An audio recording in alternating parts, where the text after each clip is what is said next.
13th, part 2. We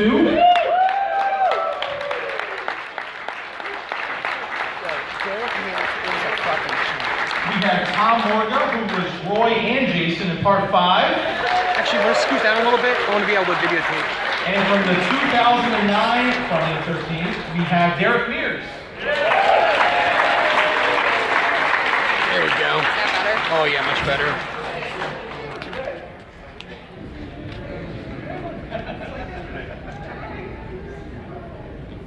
Josh, can you see you in front?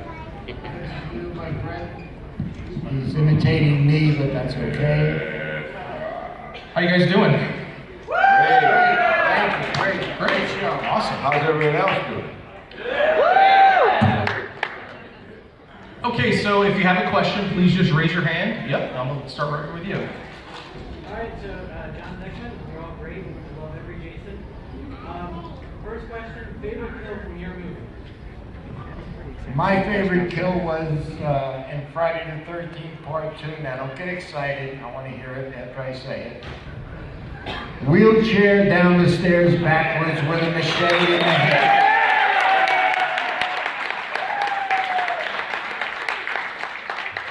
Or as Kane would say, wheelchair backward down the stairs with a machete in the head. He tries to imitate me, but he doesn't do a good job. Actually, I don't think I have a favorite. Each one I think of is kind of cool because in my movie I did so many different ways to kill people. I used a gun with an axe, I used a fusee, I used a meat cleaver,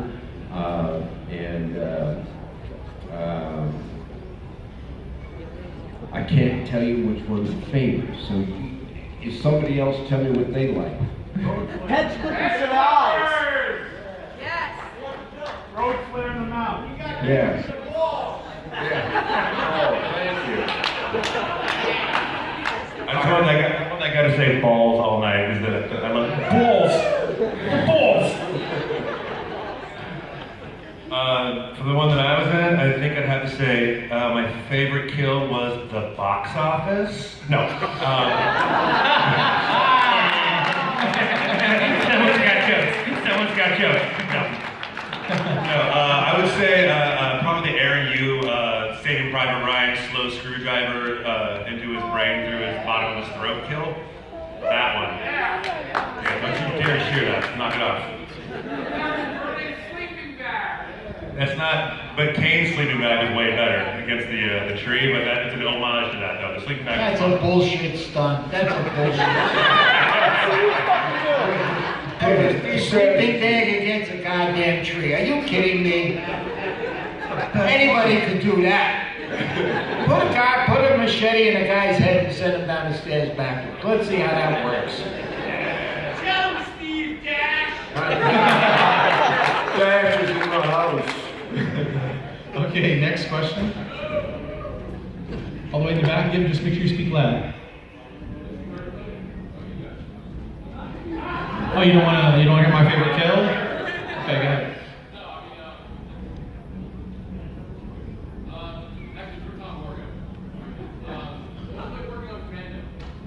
Commando? Oh. Well, it was kind of neat working with Arnold, and I got killed embarrassingly. he used a saw blade to catch me in the groin. That wasn't good. Well, we did other things too. I did some air rams and some other kills, so it was all kind of cool. That's right. Yes, right here. Derek, I know now you're mostly known as Jason throughout all your shit, but what's it like? Because I never even noticed until like the credits come up and everything that you've been in Grimm, Sleepy Hollow, Hills Have Eyes too. What's it like being all these fucking big guys all the time? Hey, I'm blown away. The phone keeps ringing and people keep having me work for them. And honestly, with this business, it can end at any time. So I'm incredibly thankful. And it's really flattering and it's mind blowing. Where I always say I'm a fan representing the fans. And so many of these shows now, it's weird. Like I'll watch a TV show or a Netflix show and go, oh man, I'd like to work with them someday. And for some weird magical reason, 3 months later, I'm working with the people that I wanted to work with. I'm like, I don't know how this is happening, but I'm beyond thankful. 3 weeks. 3 weeks. Well, that was great.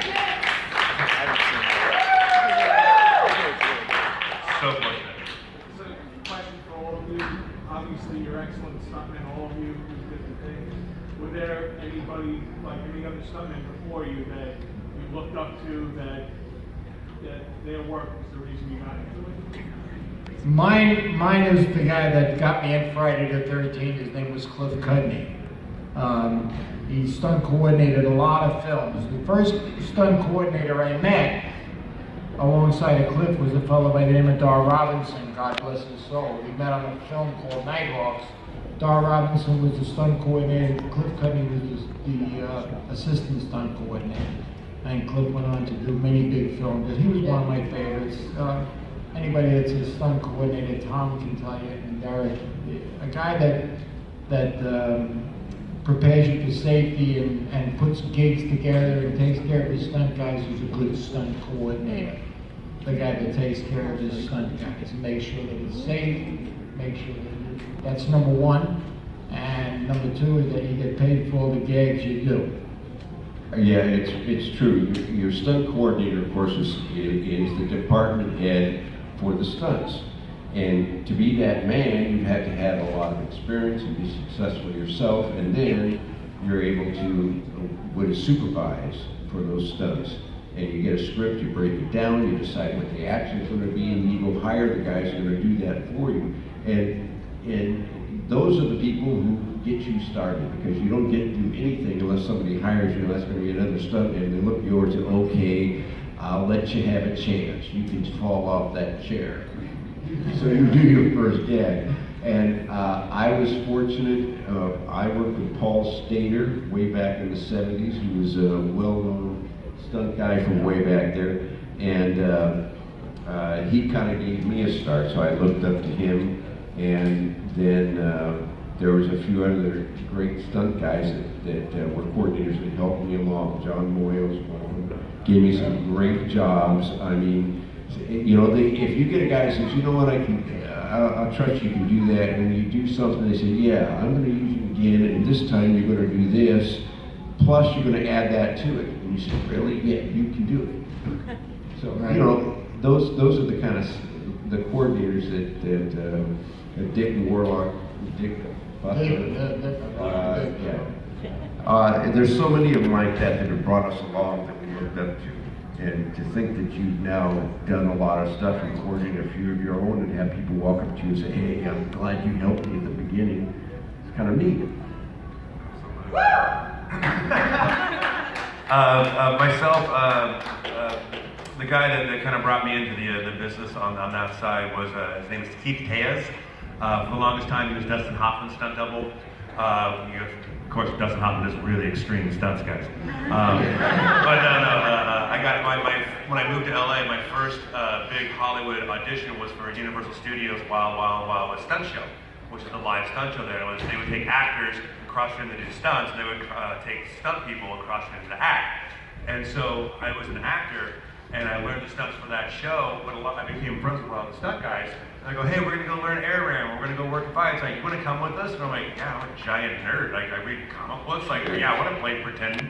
And so that's where I started getting the skill set, started getting hired that way. So hats off to those guys, very, very fortunate. Yeah, you know, live shows are cool for stunt guys. I mean, I started out, and one of the first things I did in the 70s, I was training, I was learning, I was getting a few little jobs, and then they got the opportunity to try out for the Universal Studios Stunt Show.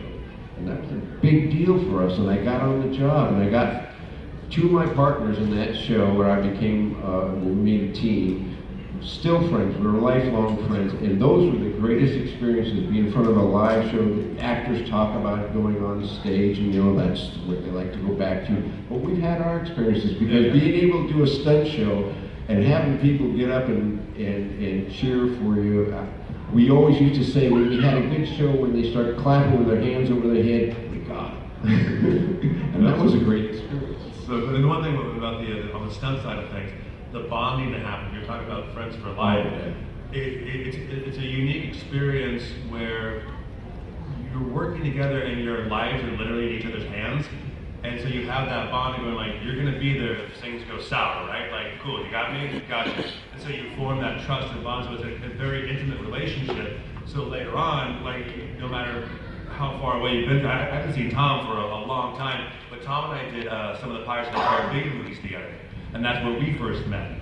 And it's like all hoping that we haven't seen them. Oh my God, Morga! Hugging each other, going like, "What do you need?" Like, so it's almost like a sense of family. That it's a really tight knit group, and it's a beautiful thing. Yeah, the extra thing about stunt guys is they're taking care of each other.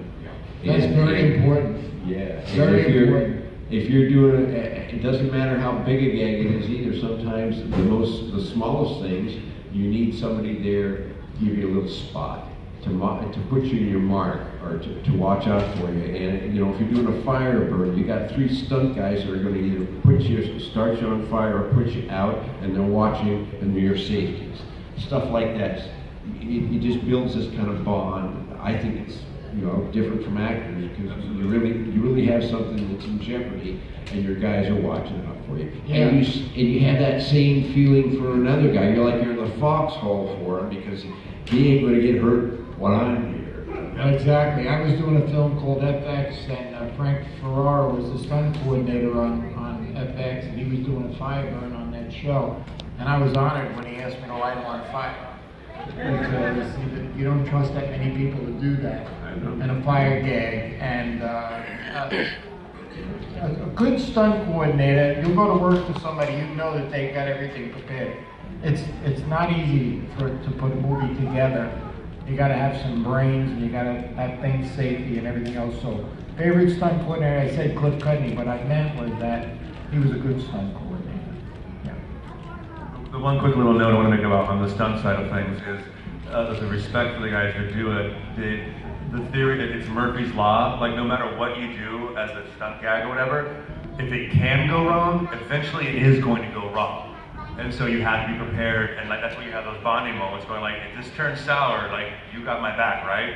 And they're like, yeah, got it, cool. And so a lot of people don't realize, like, not for myself, it's like, between an actor and a stunt person, but like guys like Tom's been around forever, and he's highly respected. I mean, guys, so long. I mean, like, there were like, they worked with horses, and before horses, there were. But no, his resume looks like a freaking video library. But he has that trust and respect. And when you know you hire Tom, you know what you're getting because of his reputation and his bonding with everybody else. And so, if you have any type of longevity in your stunt career, hats off to you, man, because it's beyond respectful, and it tells you who you are as a person. Well, thanks. But I think we can say a lot for you too, because look at his resume, huh? Coloring book is what it is. I made this. Cool, right? No, okay. Right there, right? Eric, when you did the snack net scene in your movie, did you do anything that was a direct homage to Steve action scene? I wore no pants for the close-ups. An honor to Steve. But no, from time to time, for the entire run, I would do, being a fan of the series, being a fan of Steve and the guys, I would do little, like, certain takes where I just kind of play around a little bit, so fans, like, who are hardcore go, oh, I get what he's doing, like. So from time to time, I forget exactly what I would do, but for each of the guys, I would do little, like tip of the hat, like, much respect. You know, I grew up watching this, and the whole thing with myself, I have a huge thing about respect. And so I try to go out of my way to make people feel respectful. But also on the flip side, if I don't get respect from people, like if I'm in a movie theater and someone's talking, I will lose my fucking mind. Yep, we're here. Hi, Victoria, question for you. When you're portraying Roy and the other ambulance driver or paramedic tells you, come here, get your hands dirty, I've always thought that that step you took forward, we see the back of you and the back of your hand, was intentionally made to be like how Jason would move. Am I just imagining that, or is that something that you did during the filming? To look like Jason? The way that you just stepped forward, Yeah. it seemed like that was the way Jason would move. Yeah, that's what I tried to do. Okay, excellent. Good job. That's so cool, by the way. People ask about, how did you manage to do this character, etc. Remember one thing, stunt people, they make a living doubling actors. And to double an actor, you have to assume their mannerisms. And it's not uncommon for a stunt guy to fall into a walking style or a moving style that copies the actor he's doing, because when you're making a movie, it strips of film. In each strip of film, they cut it and they splice it together. So when the stunt goes along and the actor takes over, You want that to be a smooth transition. You want to look like that guy. So it is not uncommon for a stunt guy to make it as his business to try to copy an actor. Well, now if you give me a character, I'm going to try to copy that character too. So if it's going to be Jason, Michael Myers, a creature, you can do it better because you practice it as a stunt guy. Great. Anybody else? Yep, Marty. Steve, since you were the first one to play Jason adult, what inspirations did you bring to make this character real? Did everybody hear the question? Is what did I bring to the character when I got hired for it? You got to remember, when I did it, there was no Jason. These guys had it easy. They followed me. Especially the guy at the end. He had 8 guys to follow. You know? Well, what am I going to do? You know, so I really set the pace for these dummies. I heard Tom just tell you about how he figured out how to walk. Yeah, you try to copy me, buddy. Hey, I followed Ted White. Come on. Oh, Ted White. When I got the job, I said, what the hell is about this guy? They explained to me, all he does is run around this camp and kill kids that are having sex. I said, really? I'll take the job. Are they naked? He said, yeah. I said, I'll surely take the job. So and Cliff, who was the stunt coordinator, he laid it out for me, what the guy was all about and all that stuff. So I figured out in the beginning, I didn't want to run. I wanted to lope. I felt if I loped, it would give a little, mystery to the guy. Because if the guy just took off and ran, anybody could run. But this guy had to have some sort of scary stuff going on. So I just decided that's what it would be. I would lope. Except when I was chasing Amy, who ran like a son of a bitch. Jesus Christ. She was scared shitless of me, And I didn't talk to her for the whole film, by the way. First time I talked to Amy Steele was 25 years later at a reunion. That's a fact. She wanted to stay in character. So when I chased her, she was really running. And I ran too. But I didn't develop I did it as I went. You get the scenes, this is there, but the whole thing was a stunt job. Jason, is a stunt guy. I had to do stunts, I had to do fights, so I was primarily, like Tom said, thinking like the stunt guy. And then when it came time to do some of the acting behind the bag, like in the lair, you had to tilt your head and stuff like that, But I did it day by day as we went. And Steve Miner, who was the director, he said, okay, that's good. So I took it, okay, that's good. Who knew Jason was going to have 45 movies later? Because if I had known that, I'd have did 3. They asked me to do part 3, and I said no. Had I known then what I know now, I would do 3, 4, 5, 6. These guys wouldn't even been working. Would have been old Jason with a cane, Was there a reason that you turned down 3? You just felt like... Yeah, what happened was I did 2. It was a very low budgeted film. We shot it in a camp, in a place up in Kent, Connecticut, in a camp. There was no heat in the camp. We stayed in the kids' barracks. There was no heat in there because it was a summer camp. Cliff the stunt coordinator, we went to the local, I don't want to say Kmart, I don't remember what store it was, but we bought heaters. We brought the heaters into the camp to keep warm. The food was great. The food was great, but the working conditions were kind of tough. So when 3 came along, I went off 2, and the first thing I did when I got off 2 was I did a film called Alone in the Dark with Donald Pleasance and Jack Palance. And then from that, I got a job on Guiding Light. Oddly enough, when I got in on Guiding Light, and who was I playing opposite? Kevin Bacon. Kevin Bacon was on the show, and I walked into his dressing room, and there's a poster of Friday the 13th. I said, I just did that piece of shit. He said, really? I said, yeah, I'm playing this guy Jason, He said, Jason? I said, yeah. He said, but Jason's a kid, he's in the lake. I said, no, he's all grown up and he's fucked up now, you know.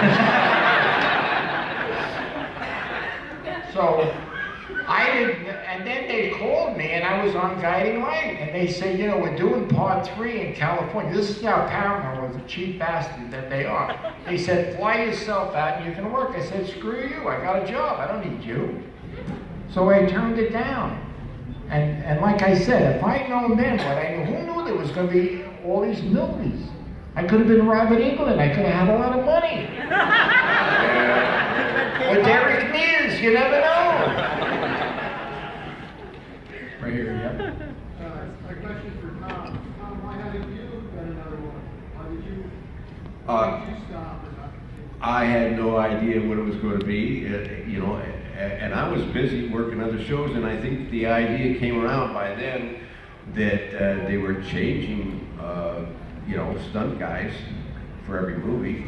If they had offered it to me, I would have done it, but I didn't know at the time. And when Kane started, I think he made a case to really want to be this guy, and he campaigned to get the next one, and he did a few of them. And he worked cheap.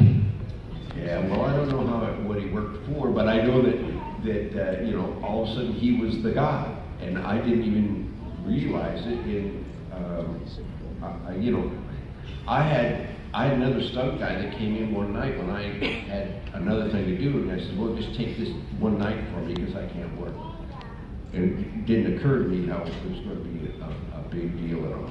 So to see you people out here asking for us to talk to you about the movie we did, that's amazing. Amazing. Amazing. So many, 38 years later, I mean, God almighty, you people are sick. Now we're the normal ones. Yeah, right. Up yours, buddy. Who asked you to come in here? That's Yeah, guys. Did any of you sustain any kind of injury while filming? Are you kidding? Are you out of your mind? Did you read the book? I was so fucked up, you wouldn't believe what happened to me. I did all my own stunts. I got hurt. I got broken ribs. I got burned. I almost lost this finger. This finger has 13 stitches in it, believe it or not. That's a fact. Amy Steele tried to cut my shit. See, this is a good point about stunts. We were doing the scene in the lair where she comes down with the machete. Everybody know this story? Anybody doesn't, I'll tell you anyway. The rest of you sit there and shut the hell up. She's supposed to kill me with the machete. Well, Cliff says, no, we want to use a stunt girl. And Steve Miner, the director, said, no, we're going to use Amy. And Cliff tried to explain to Steve, even though Steve knew, you know, she's an actress. She's not going to go along with the action. There's action involved. It's a machete coming down on a pickaxe, and yada yada. No, rehearse with her, she'll learn it. Okay, so we spent almost 2 hours with Amy to show her how to come down with the machete onto the pickaxe to hit the blade, and then it falls to the floor. Well, as soon as they yell action, she becomes an actress and she tries to kill me. She comes down with the machete sideways instead of going across the top, and she hit my hand, and I thought I lost my finger. So we rushed to the hospital, and I did. I got 13 stitches in it, and then I had broken ribs jumping out of the woods to get her because she ran too fast. She's an actress. If there was a stunt girl, it would have been time. You know, we could have used a stunt double for her, for the running, but he didn't want to do that. So yes, I got burned. A lot of things happened to me. Tom, or? Yeah, no, my main injury was just being cold. Wet and cold.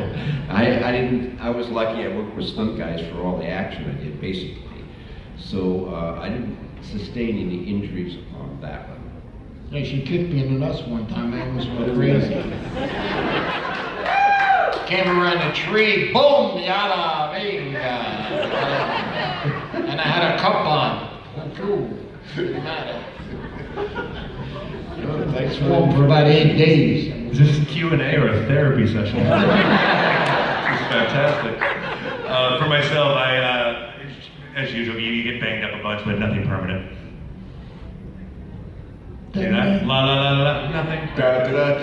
Nothing. I actually have a question for Tom and Derek, because you had kind of started the series as Jason, but now they had killed Jason for you, Tom, and now you're coming in to portray someone like Jason. So I was wondering if you had fears of any backlash, and the same for you, Derek, that now, you know, you're in the reboot of Jason, if there was any worries, if you were a fan of the series prior, were you worried and saying, I don't know how people are going to react to this? So if you guys can possibly elaborate on that. For myself, I always say I'm a fan representing the fans and loving the series before I was even an actor and whatnot. And Fry is my favorite horror series, Jason's my favorite horror character. So going into the series, the only pressure I felt was for myself, because as an actor, I always talk about the younger actor, look, whatever you do, or whatever art, or whatever you create, automatically assume that 50% of the people are gonna love it, and 50% of the people are gonna hate it. And don't listen to the positives or the negatives, just do your art and try to move forward and be you, and try to do the best job you can. So the only pressure that I felt was, I know that I'm not the last guy who's gonna be Jason. It's like, he's like Dracula, he's our modern myth. He's such a mythological character and an icon, that my job was to keep that balloon from hitting the Friday the 13th balloon from hitting the floor. My job is to do a good enough job to keep it up so for the next guy to come in, so we'll get more and more Friday films. So that was the pressure I felt, but not so much from the fans at all. To tell you the truth, as much as I knew about the whole franchise and everything, I took the job. I started working, they handed me a mask, I put it on, I played Jason, they handed me a mask, I played Jason, and they handed me another mask and I played Jason, and then I found out later that they were different Jasons. Because I didn't know I was an imposter when I started the movie. Oh, you didn't? I didn't know. Holy cow, that's so cool. Wow. So then when they told you, what was your response when they told you? Really?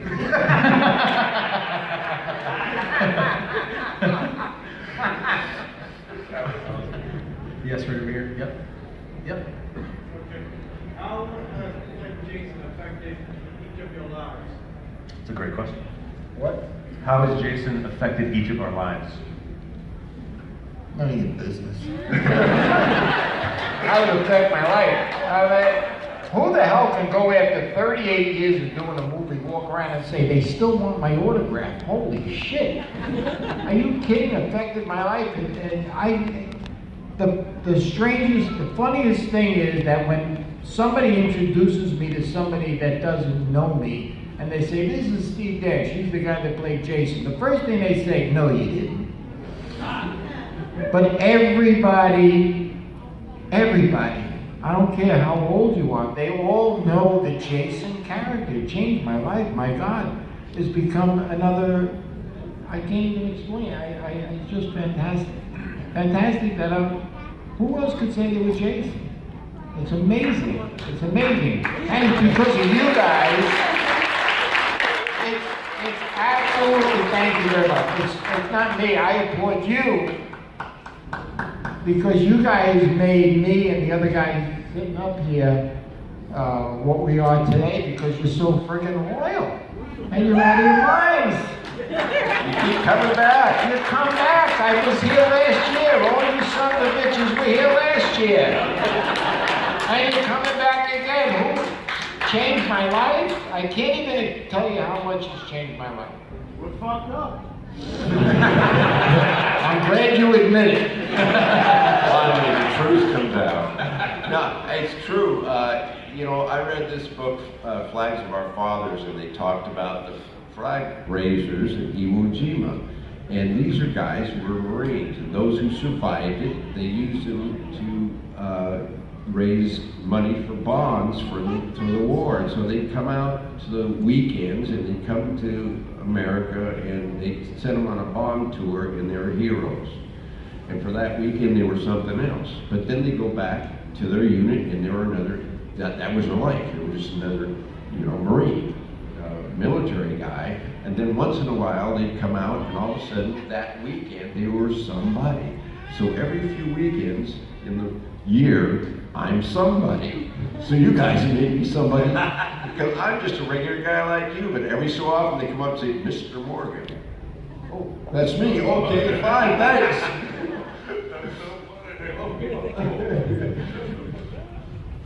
For myself, yeah, it definitely was a life-changing experience. It's wild as an actor. I've been so lucky to play so many different characters over the years, but I've never had the experience where like every day I'm reminded about Jason on my social media or something. And it's honestly a gift, because what I like about it the most, I'm allowed to come out and have a platform with friends and fans and whatnot.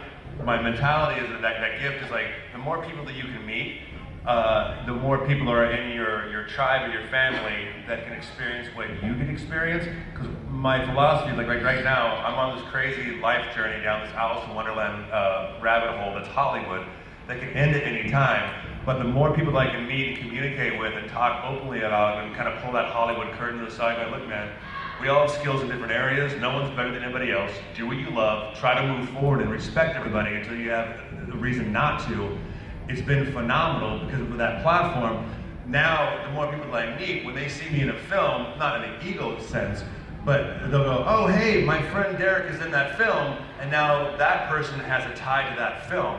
And so we all get, it could end at a time, but we all get to experience that together now. We all have stories and we all bond over that. So that to me has been mind-blowing, and like you can be a positive influence to people, which is beyond thankful for. And I can say this, he says, and you know it's going to end sometime. Not if you're Jason. It ain't never going to end. It ain't never, till God rest his soul, Richard Brooker went to the grave being Jason. Yeah. And that's where I'm going someday, you know, and it'll always be that way. It'll never end as far as the Friday the 13th series is concerned. Never. Ever. Yeah, and that's because of you.